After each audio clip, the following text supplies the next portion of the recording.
नाच गाने से आगे सच्ची भक्ति की तलाश। एक गांव में टंटिया मामा और बिरसा मुंडा के नाम पर एक बड़ी रैली निकली।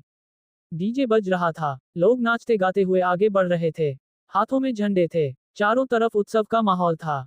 लेकिन कुछ समय बाद भीड़ में कुछ जगह धक्का मुक्की होने लगी, कहीं गाली गलौज तो कहीं हंगामा शुरू हो गया।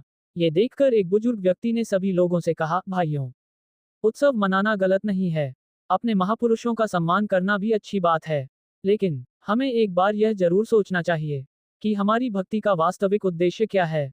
क्या केवल नाचने कूदने, डीजे बजाने और बाहरी दिखावे से आत्मा का कल्याण हो सकता है? फिर उन्होंने कबीर साहिब की प्रचलित पंक्ति सुनाई, नाचे कूदे क्या भया, मन में मैल न जाए, मन का मैल न जाए तो हरि कैसे मिल पाए। बुजुर्ग ने आगे समझाया, भाइयों, बात को एक उदाहरण से समझिए। जैसे कोई व्यक्ति नाव से नदी पार कर ले और नदी पार करने के बाद उसी नाव को अपने सिर पर रखकर घूमने लगे, तो क्या वह अपने लक्ष्य तक पहुंच पाएगा? नहीं। उसी तरह बाहरी साधन को ही अंतिम लक्ष्य समझ लेना भी उचित नहीं है। हमारे आदिवासी भाई बहन अपने महापुरुषों का सम्मान करें, लेकिन साथ ही यह भी विचार करें कि मनुष्य जीवन का असली उद्देश्य क्या है। हमें ऐसे किसी भी व्यवहार से बचना चाहिए जिससे समाज में हिंसा, नशा, गाली गलौज या अशांति फैले, क्योंकि गलत आचरण का असर केवल एक व्यक्ति पर नहीं पड़ता, बल्कि पूरे समाज की नई पीढ़ी पर भी पड़ सकता है।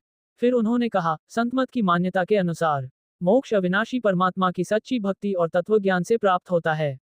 इस मत में कबीर साहिब को उसी अविनाशी परमात्मा के रूप में माना गया है। इसलिए केवल बाहरी दिखावे के बजाय वेदों और शास्त्रों के प्रमाणों को समझिए, तत्व ज्ञान प्राप्त कीजिए और सदाचार के साथ सच्ची भक्ति के मार्ग पर चलिए। अंत में सभी लोगों ने संकल्प लिया, हम अपने महापुरुषों का सम्मान करेंगे, हिंसा और नशे से दूर रहेंगे, गाली गलौज और अशांति से बचेंगे, समाज में शांति और भाईचारा बनाए रखेंगे और परमात्मा की सच्ची भक्ति के मार्ग को समझने का प्रयास करेंगे। संदेश यही है, महापुरुषों का सम्मान करें, समाज में शांति रखें और अपने मन को शुद्ध करके सच्ची भक्ति और तत्व ज्ञान की ओर बढ़ें।